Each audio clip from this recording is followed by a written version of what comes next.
All right, it looks like we have quite a few folks in here. Koa Pancake House, Hawaiian Airlines, lots of awesome folks from the community. So thanks everyone for joining us. We're gonna go ahead and get started. All right, so I'm Nicole Chatterson. I'm the Executive Director of Zero Waste Oahu. We're a collective of a bunch of different organizations, including Surfrider, Kokua Hawaii Foundation, Sustainable Coastlines, Sierra Club, and we started to help drive this conversation around how we can build a waste-free future for Hawaii, or rather rebuild a waste-free future, because we've done it before and we know we can do it again. So today is all about Ordinance 1930, formerly known as Bill 40. And we have a series of speakers lined up to help us all understand the ins and outs of the bill or the ordinance and how that's going to take effect. There's a scaled timeline, so we'll learn a lot about that. And we're also going to hear some tips from restaurants that have already been working on getting single-use plastics out of their service. And we will also get some tips on how you can save money while implementing Bill 40. So our speakers today are going to be Henry Gabriel from the City and County of Honolulu Department of Environmental Services, who knows it all about Bill 40. We're really happy you're here today, Henry. Then I'm going to talk a little bit about the by request only clause and why that's such an exciting piece of the ordinance. Michelle Ching from Farm to Barn Cafe is sharing her time with us today to talk about using plastic alternatives and reusables in her business. And then John Elkjer from Sustainable Island Products is going to give us the rundown on what exists out there. There's a lot of misinformation about limitations around plastic alternatives. So John's going to help us sift through that misinformation and learn what is out there. Next slide, there we go. Okay, so a couple housekeeping notes. We are hoping to record this. I think DeRay is about to get that going right now. Or perhaps I have to record it because I'm the host. So I'm pressing record. If for any reason you're uncomfortable with being recorded, feel free to put your video off. And we will also make sure that the speaker is the only one spotlighted in the videos. So the goal is to share this with other folks who were not able to be here today. Oh, it already says recording. Great, thank you. In terms of questions, we want, the point of this is to get your questions answered. And we have two formats for doing that. So we hope to have a little bit of time after each speaker for a few questions to be answered. Some of you have already sent questions in, so I'll be curating those and asking them to the speaker. Feel free to also put your questions in the chat box. We have Natalie from Ocean Friendly Restaurants who's going to be monitoring those questions and putting them in a list for me to pick from.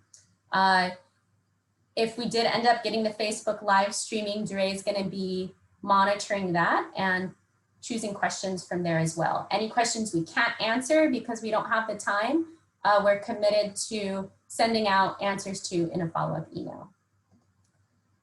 Standard Facebook protocol, please keep your mic on mute. If we end up inviting people to speak in a dialogue at the end, we'll set up some protocol for that, but otherwise mic on mute. And with that, we shall get started with our first speaker, Henry Gabriel from the City and County of Honolulu, Department of Environmental Services. Let me get Henry spotlighted here. Okay, I think we're good to go. All right, thank you, Nicole, and thank you for inviting me to talk on Ordinance 1930. I do want to get this straight. It's no longer a bill. It's not Bill 40. We know it as Bill 40, but here at the City and County of Honolulu, we are going to either reference it as Disposable Foodware Ordinance or DFWO or Ordinance 1930. Once again, my name is Henry Gabriel. I'm with the City and County of Honolulu, Department of Environmental Services, Refuse Division. I'm the Recycling Branch Program Chief. Yeah, next slide, please. So the overview of the DFWO, and as we all know, it started off as Bill 40, signed into law in December of 2019, and now it's being called Ordinance 1930, DFWO, as we call it. The intent of this ordinance is all of the above that you read in that bullet: protect human safety, welfare, and to improve environmental quality. Here on the waste side, we are also looking at trying to minimize, generate less waste. So we view this as our way of minimizing or generating less waste. This ordinance affects all food vendors and businesses operating within the city and county of Honolulu. This last bullet, I know it looks out of place, but please write down this email address, write down this phone number. I will be giving you my email and my direct line at the very end of this presentation, but write down, this will be our communication with all of you. We prefer an email, but you can call. We will respond and we will try and help you comply with this ordinance. Next slide. So what is effective January 1st, 2021? So what we're hearing is, the serviceware, but there are there is the plastic bag ban ordinance that we cannot forget. It's in the ordinance. So it's Chapter 9. And what it does, it redefines plastic checkout bag and plastic film bag. Now, the exemptions to these two types of terms or these bags have changed as well. So I recommend all of you in the business the food vendors to look at the exemptions. Exemptions A, B, and C, I'd like to highlight, but read it in the ordinance. These are the ones that people are asking about. And it really, when I say the term handless plastic bag, you'll see that in the exemption. So please read those three, A, B, and C in the DFWO. Those are relate to the plastic bag ban. Now back to the DFWO and the serviceware. The serviceware is and that's Chapter 41. That goes into effect January 1st, 2021. There are some other, issues with city-sponsored events, and we'll get into that. But basically, it's the serviceware that is effective January 1st, 2021. Next slide, please. So, food vendors may only distribute disposable serviceware for prepared food or beverages. So these two bullet points. This is what's effective January 1st, 2021. So as you see in the first bullet, it's really kind of guided, geared, directed to disposable serviceware. Now, these next two bullets under that first bullet, you have an upon request or a response of a affirmative response of a customer. So upon request, that is a customer asking for serviceware. And keep in mind, all of these servicewares are the compliant products. So they can ask, a customer can come in and they can ask for serviceware, or affirmative response, an employee of that establishment can ask, and then the customer say, yes, I would like, so a fork or something like that. There's also, these food establishments or food vendors can put it in a self-service area or a dispenser.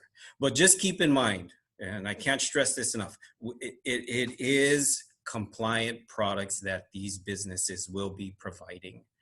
So the next bullet, and this is what I was alluding to, that any city facility, city authorized concession, city sponsored or permitted event, not only do they have to comply with the serviceware, they have to comply, and these are the food vendors or the businesses, they have to comply with the polystyrene foam foodware.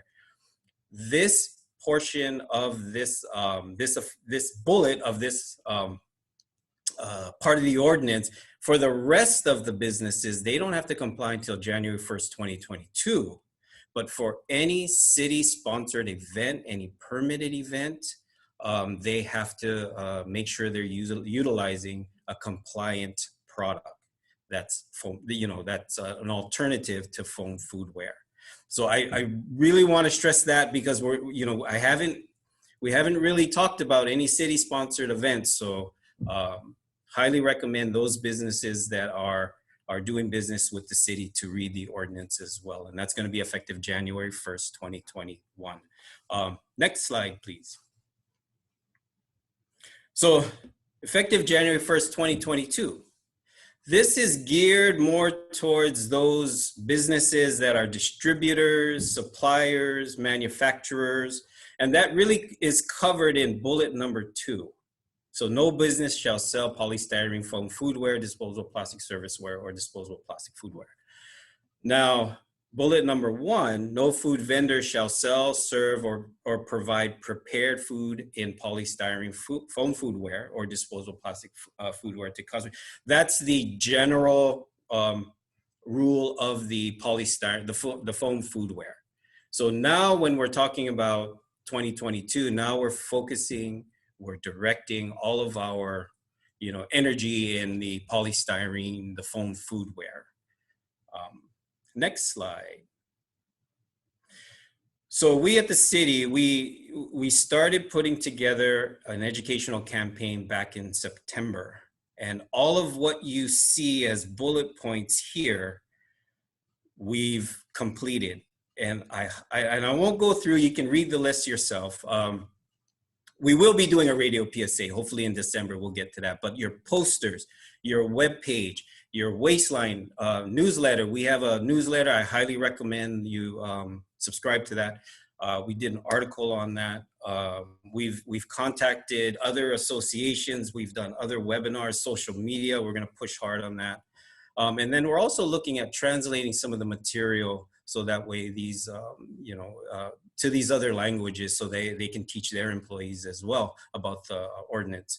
But I highly recommend you go to the website, opala.org, you look at Disposable Foodware Ordinance. It provides all of these things for your business, whether it be to educate the public, to educate your employees. It is all there, and we can't stress this enough to go there and download all of what you want to know about this ordinance.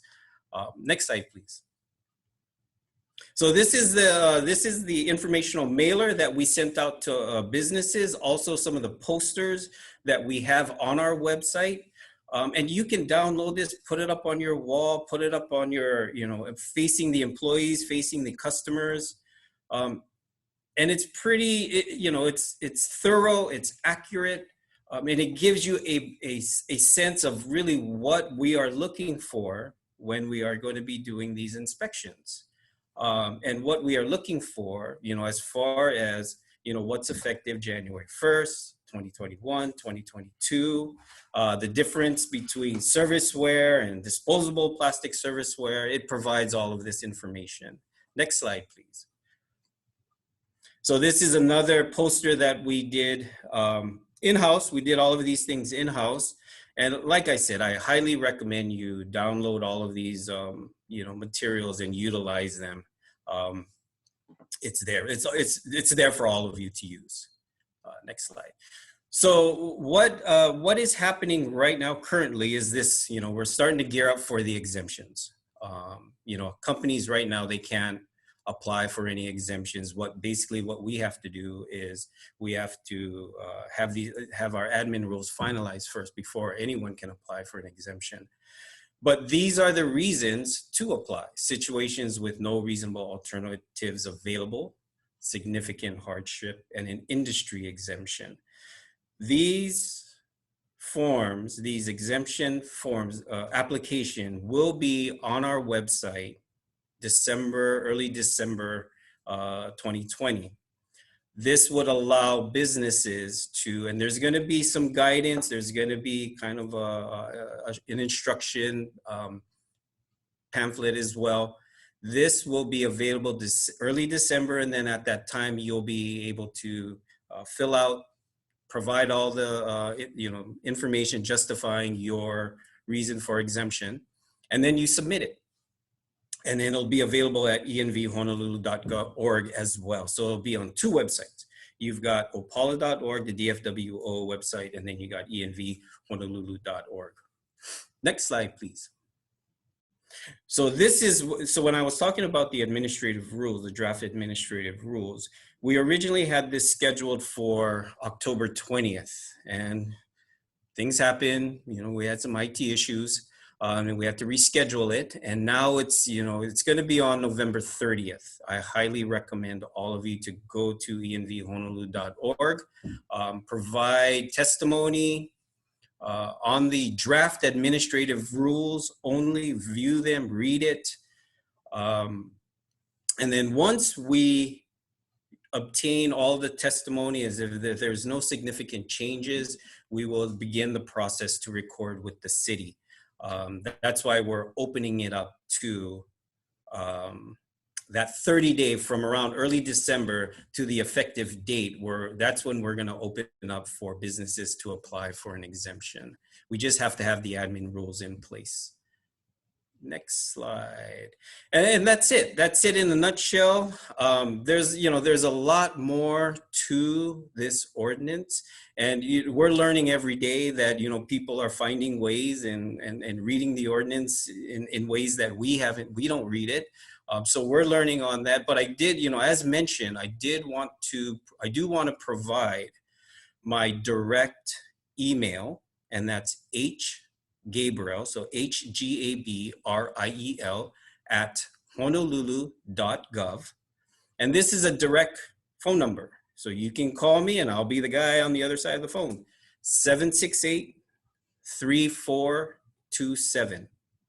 So now you have no excuse. If you need clarification, you've got our business email address, you've got our phone number, the 768-3200, I think it was option 6.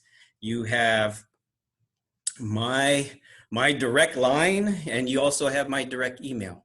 So if you need clarification, if you're just kind of curious about the law itself, please call, email me, call our business line, and we'll answer your questions and we'll respond accordingly. And thank you for your time.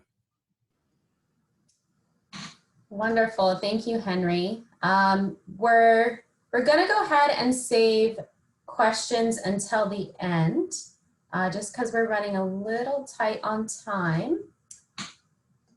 Okay. And, but we have some great ones coming in, so I look forward to getting to those. This next section is something Zero Waste Oahu put together to talk specifically about the by request only clause that Henry discussed will be coming into play in 2021. Henry, I'm going to do my best to say Ordinance 1930. I'm still stuck on Bill 40. Okay, so we're going to talk about the by request only clause as well as how reusables are going to be playing a role in the future.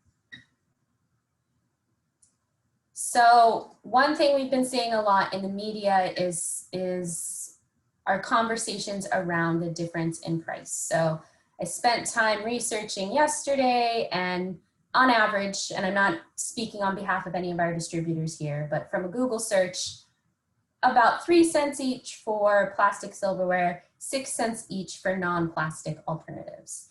And so if you think about this in one way, next slide, please. It appears as if you're going to be just doubling your costs because the utensils might be twice as expensive. So I did some rough numbers for a restaurant that serves 500 plates per day. Say they have 1 day a week off plus holidays. Maybe they were spending between $4 and $9 grand before giving away plastic utensils. And there's potential to spend between 9 and 18 grand now. And how could that be something we would want to do during a time of COVID? And that's where it becomes really, really important to understand what by request only does, because it builds in a huge cost savings opportunities for the restaurants. And it also empowers the customers to ask for what they want and bring their own. Next slide, please. So we don't ever have to get up close to $18,000 a year for this, imagine 500 plate a day restaurant. Next slide. So if I can't use cheap plastic as a restaurant owner, what is the mechanism for saving money? You give away less utensils, straws, and condiments. And this is happening all over the United States. It's happening right here in Hawaii already. It's happening internationally. And what businesses see when they implement by request only is that oftentimes customers don't want the extra trinkets they're getting, or they don't need them. And when given the option, they say, restaurant, please save your money. We appreciate it, but no, we have utensils at home. So if you give away half as many of your compostable utensils, you're back at the same price point you were in giving away the cheaper single-use plastic utensils.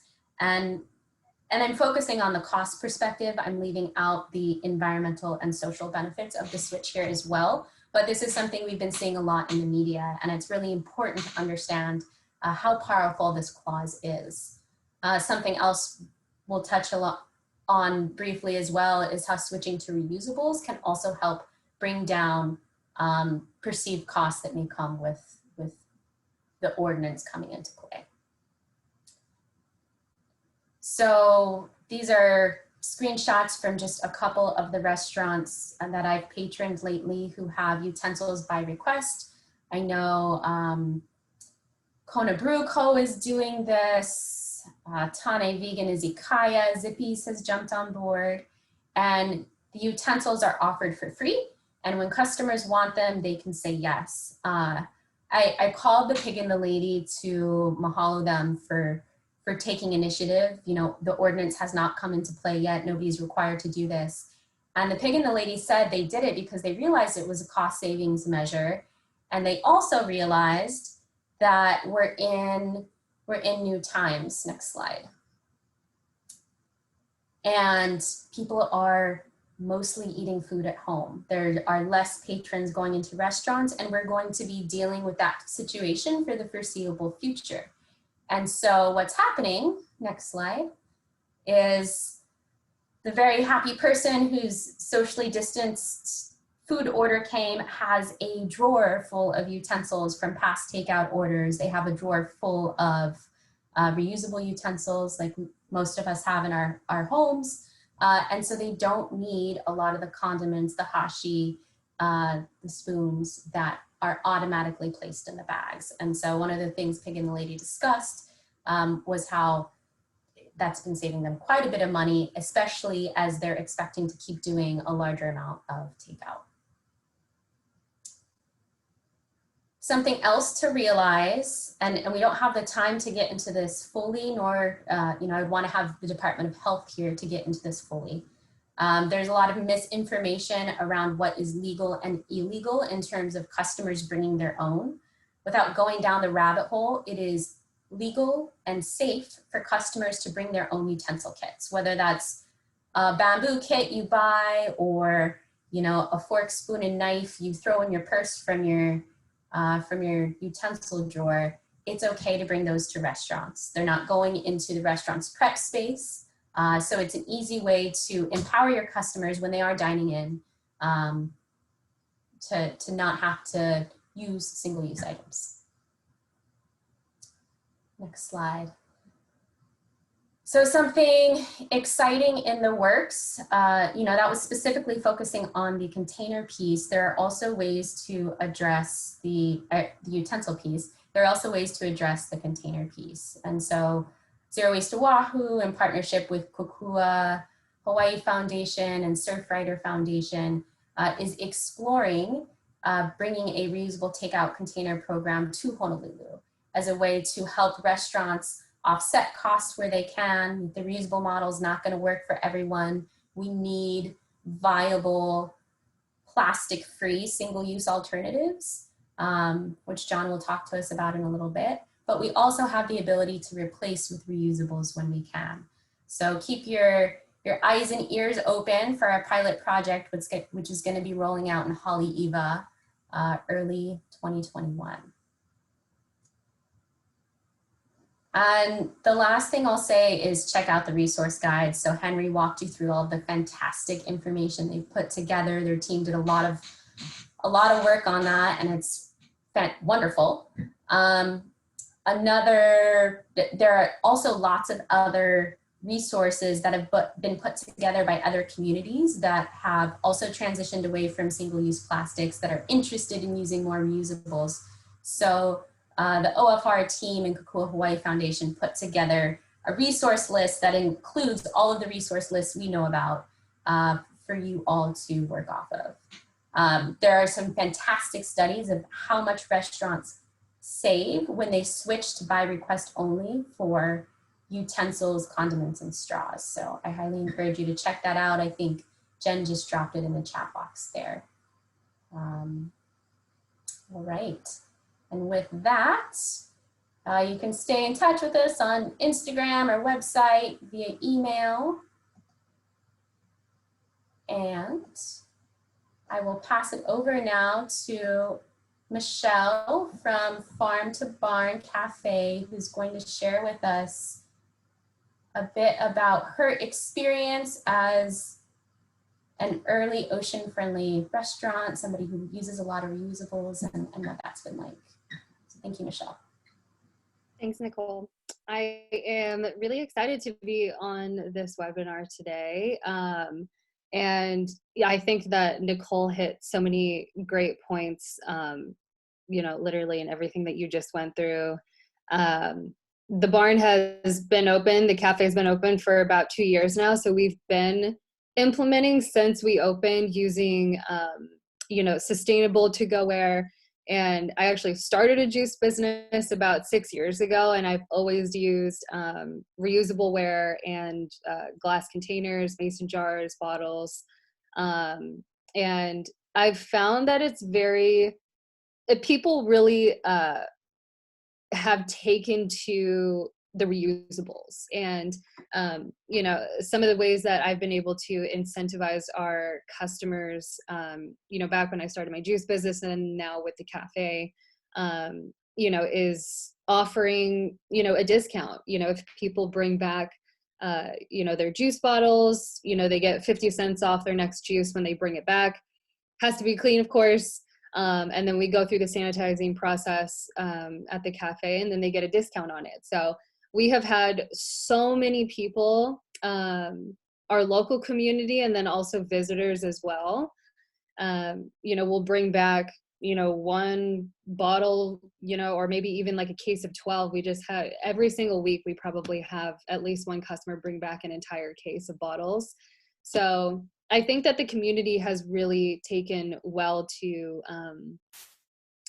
reusing and not using as much waste and being a little bit more conscious about that. And one thing that we have literally just done in the last couple of days, and I know Nicole touched on this with the pig and the lady, in creating an option for people to choose if they want reusable ware. Or not reusable ware, but to-go ware. And we have it up on our to-go website as well.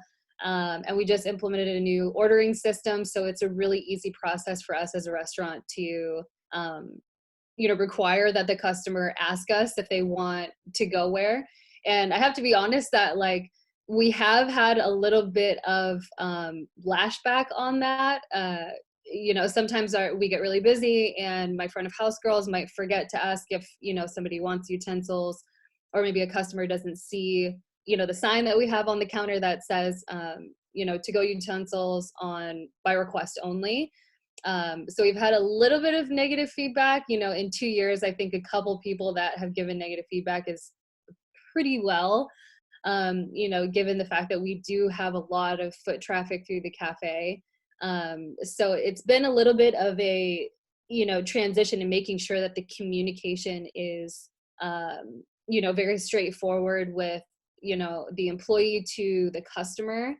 You know, but on the other hand, I feel like as a business, we advertise that we are sustainable. You know, we are very conscious of our water usage. We're very conscious of our, you know, waste.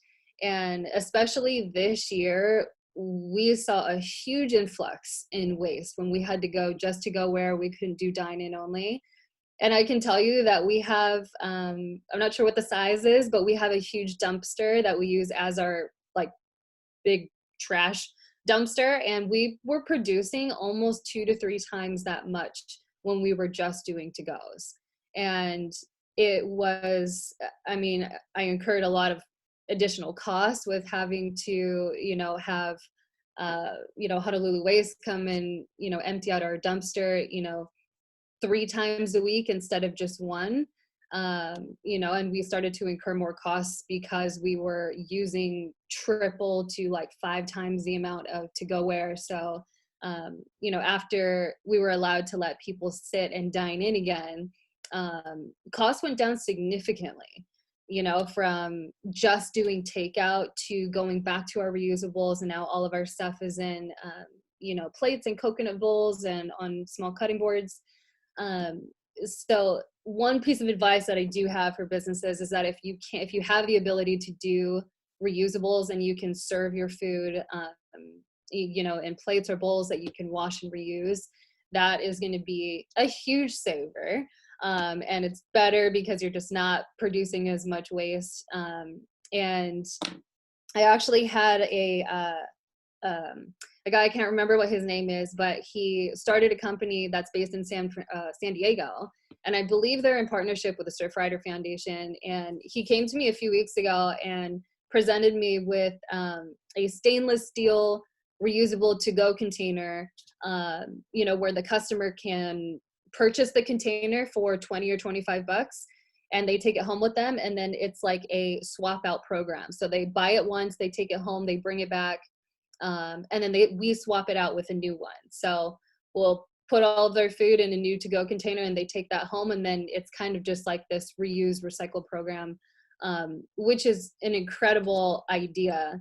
I think especially with so many more people wanting to do takeout and really an opportunity to, try something different and try something new. And we have really made it a point to advertise to our clients, our clientele, that we are, a sustainable business. So I think the way that we present ourselves that way, people are, not expectant to, pay a really high ticket price, for our food at the cafe, but they know it's going to be a little bit more because we do source locally, with most of our ingredients. We use all of our, our reusables, and then all of our to-go-ware is all compostable. So I think when you advertise and you communicate that really clear to your customer base, you're going to get less lashback from your community about maybe you have to up the price on a couple of your items on the menu to accommodate, using compostables. And we had to do that over the summer. I had to bump my price up on several of our items on the menu, but honestly, we didn't get any lashback on it. And it was really to save the business and making sure that we weren't going over our margins. And I think our customers have really taken well to that, but it's been really key to have that really clear path of communication from the business to the customer, and what the goal was, and what we're trying to strive for. So we are going to start implementing this stainless steel to-go-ware where people can take it home and then they can bring it out and swap it for a new one. I haven't seen that done anywhere. Maybe it is being done on Oahu, and I think it's such a great idea. I think the company is called Import, and we're going to start with maybe 25 or 30 containers, and kind of see how it goes from there. So yeah, if anybody has any questions on how we've implemented this at the cafe, or you want some advice on how to implement it at your business, or you have any questions as a consumer, please reach out to me. I'm always at the cafe. Wonderful. Thank you so much, Michelle. Appreciate it. We have some great questions coming in, particularly around reusables and Department of Health. And so we'll make sure to address that question at the end, because I think it overlaps with a bunch of the information we're hearing today. So with that, I'm going to pass it over to John Elkjer from Sustainable Island Products, who's going to talk to us about the landscape of compostable products and what is available. We'll pull John up here. Okay. Take it away, John. Thank you, and good morning, everyone. Today, my name is John Elkjer. I'm the CEO of Sustainable Island Products. We're the largest distributor of compostable packaging for the food service industry in the state of Hawaii, cover the entire state, and including Oahu. With that, we have some experience in conversion in other counties, which I'll share with. In addition, I will share today, we're going to address some products, some product availability, a little dab on pricing, and a little dab on exemptions. So first, compostable products. These products that you see here are all plant-based and made from renewable resources like corn, bagasse, wheat straw, paper. It's wonderful that we've got, most of them are made out of agricultural byproducts. So it's something that was going to be thrown away, and we're still going to use it one more time before we throw it away. What's the difference, right? So recyclable. If you take a recyclable plastic food container and you add food or soil to it, it is not recyclable. It will not be accepted. Biodegradable, what biodegradable means, it's something breaks down naturally, but it takes years. So plastics are still biodegradable. It just takes a few hundred years for it to biodegrade, correct? So compostable means something will break down in 12 weeks, and it's in a commercial composting facility. And it can also have food waste with it. And what that does is it allows us to not have to rinse something out. We just simply throw it in the compostable bin and it becomes composted. I want to address directly, there's been a lot of discussion in industry about the availability of these products. And I've always questioned it because we don't have that issue. So with that, rather than take my word for it, I wanted to go to one of the largest manufacturers on the planet and go to the CEO, Joe, and I asked him to address this and so you can hear it from him. So what I'd like to do is read this specifically. To whom it may concern. My colleagues at Sustainable Island Products have asked for VegWare's perspective on the practicality of a wholesale shift to the use of compostable food service packaging products in Hawaii. For context, VegWare is a market leader in this space and has been at the forefront of developing both compostable products for use in food service, as well as composting programs to enable full zero to landfill solutions.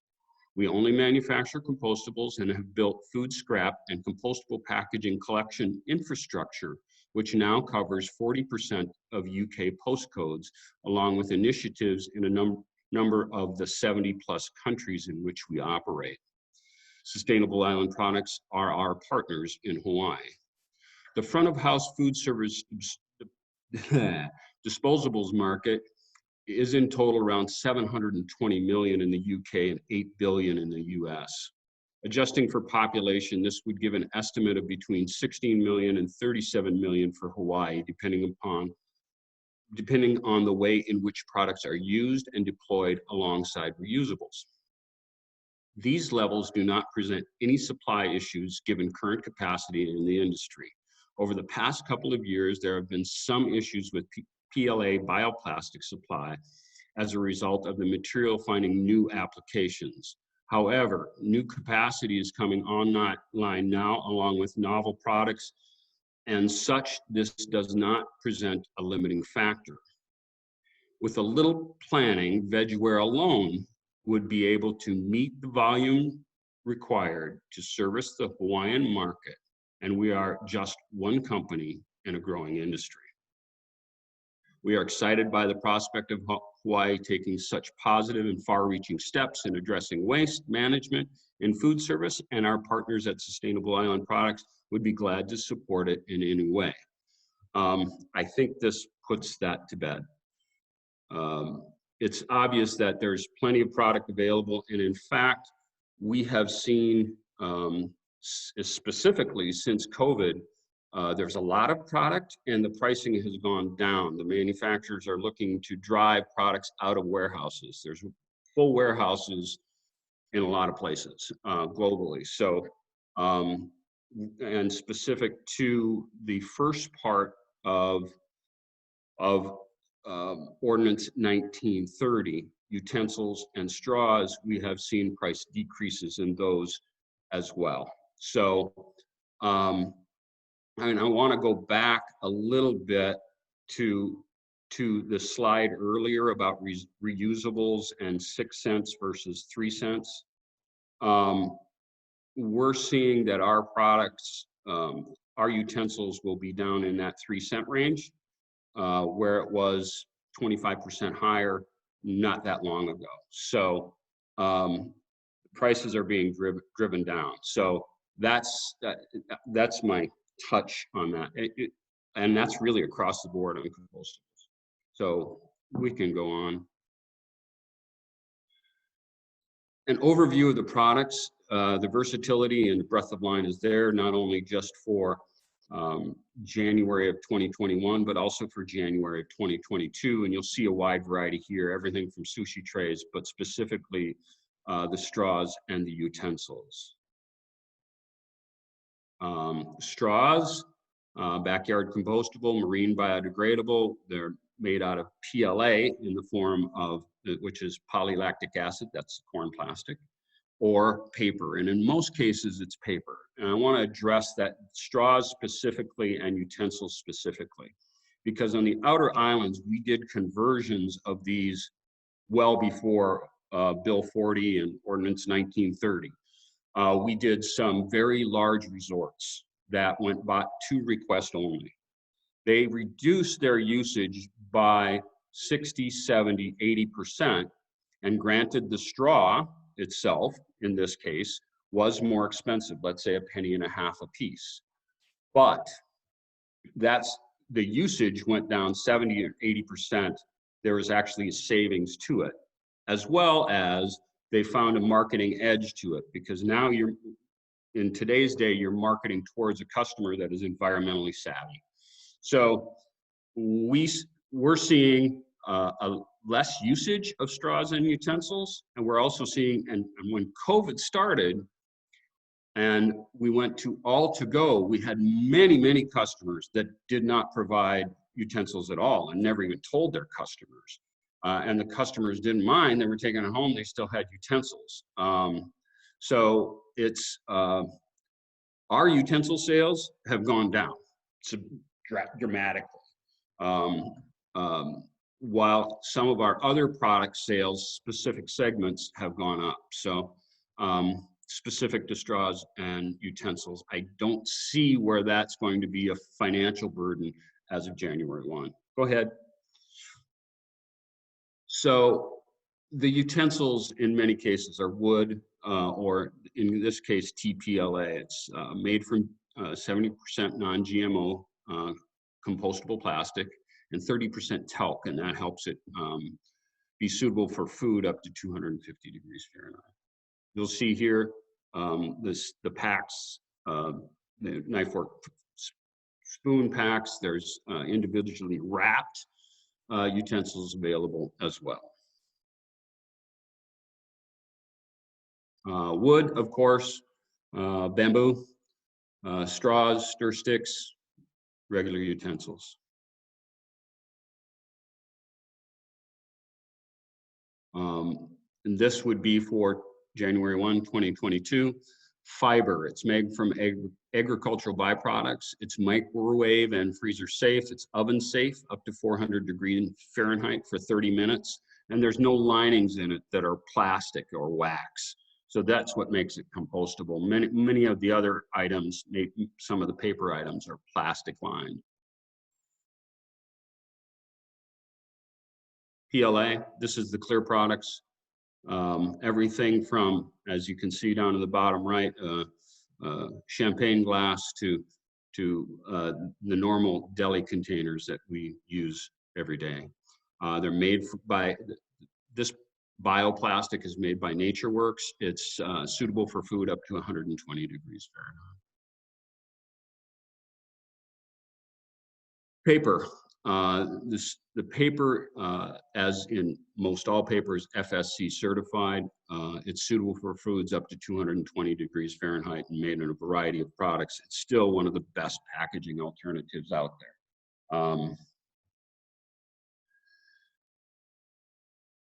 Next. Last but not least, I want to send a thank you to Henry, Maya, and his crew. They have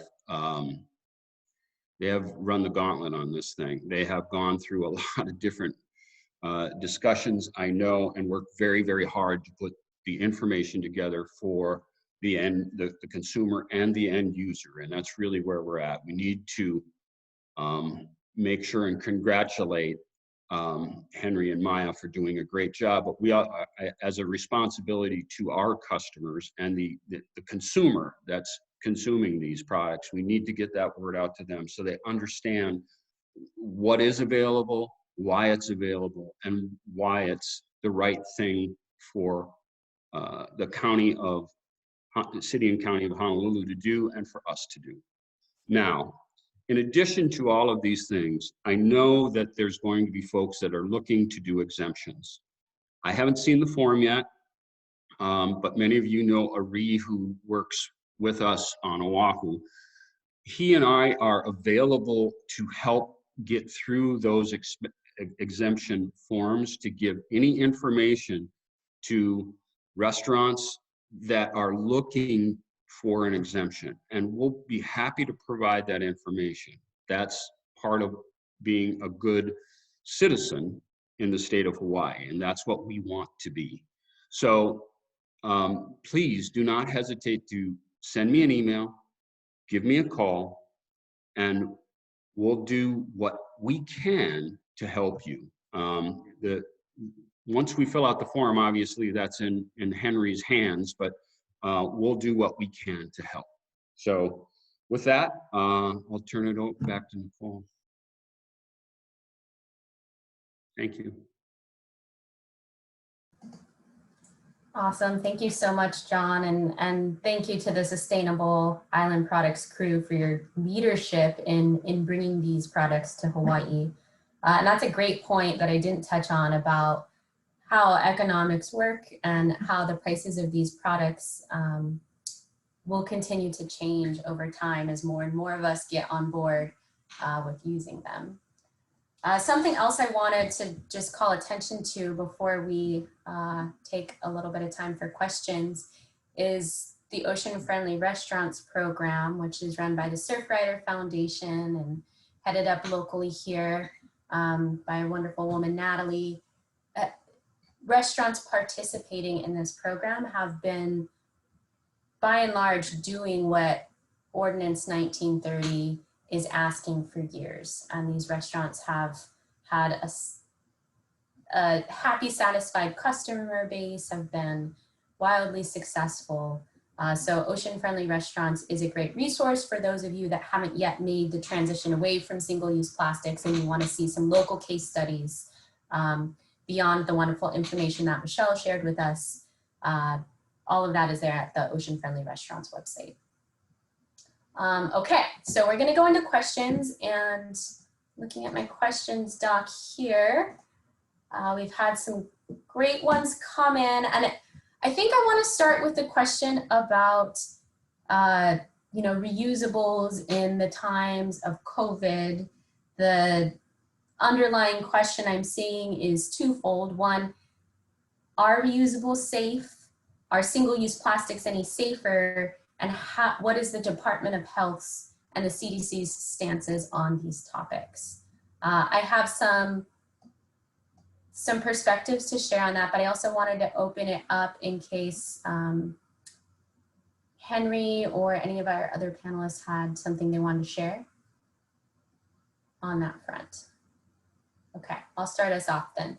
So I've spent, and this is myself and a crew of wonderful people, have spent a lot of years digging into our Department of Health policies. And there are a couple things that have never actually been sanctioned by the Department of Health that were happening.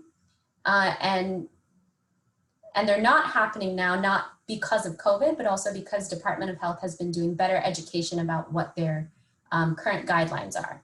So bringing your own container from home and having it filled in a food truck has actually never been in line with the Hawaii State Department of Health and their ordinances, particularly if it is food that is considered to be potentially pathogenic, forgetting the exact language now, but that's basically all food. And that's because there's perceived risk of the customer's container contaminating the back of house. So as long as the container, a container from a customer's home is going into the back of house in any way, shape, or form to be filled with food, that has never been okay in Hawaii. What is okay is the format Michelle described, where Michelle would be giving a clean, sanitized container to the customer in exchange for a dirty one, which they will clean and sanitize per DOH standards. That is an acceptable format.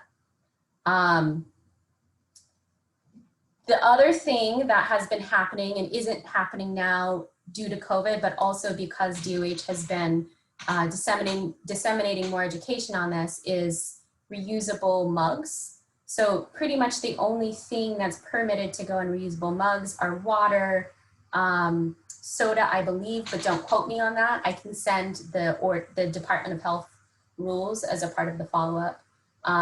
Coffee, but not with cream. So all of this is to say that the way Hawaii frames the safety of reusables is far behind other places in the world, other places in the United States, and it's something we're working to update. What does currently exist and what is okay, COVID or no COVID, is bringing your own utensils, bringing your own straws, things that don't have to transfer to the back of house are 100% okay for customers to bring in. Reusable containers would have to be sanitized and provided by the establishment itself. And the last thing I'll add on there, and it seems like maybe Michelle had something to add, is the CDC, the National Institute of Health, all of the organizations that have been tasked with studying how COVID is transmitted, none of them have said you will be safer off using single-use plastic. Plastic can host the COVID virus for up to 5 days. It's typically more around 3.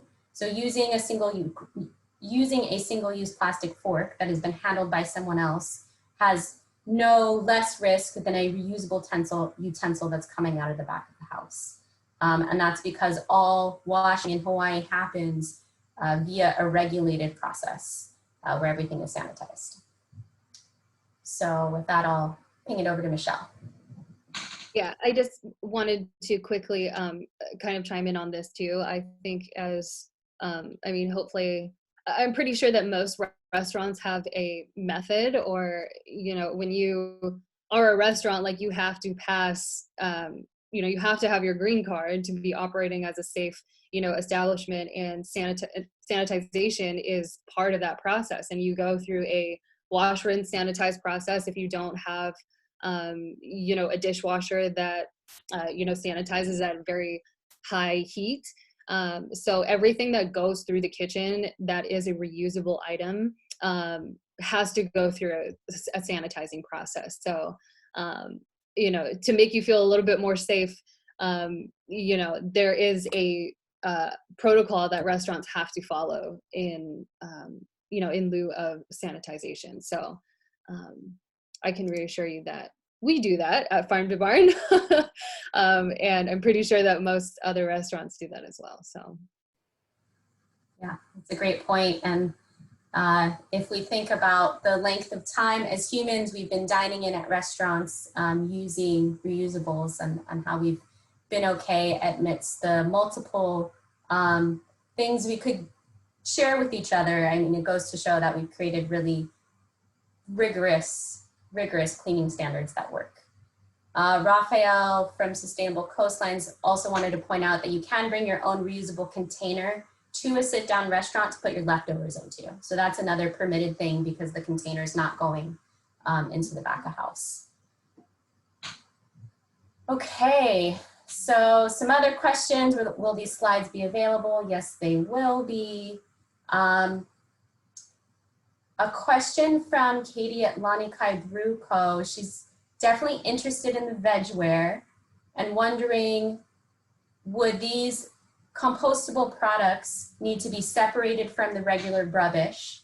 And where is the composting facility? How do we get these items there? John, you want to take that one? I think that's more a Henry question, isn't it, Henry? Am I correct? That is correct, and I'll answer it bluntly. There is no composting company on island that is composting those types of foodware. There is one composting company right now, and they accept green waste. There was talk of them accepting food waste and other types of material, but that didn't come to fruition. The city is looking, down the line at possibly taking food waste and green waste. Compostable products would be something that we would be looking into as well.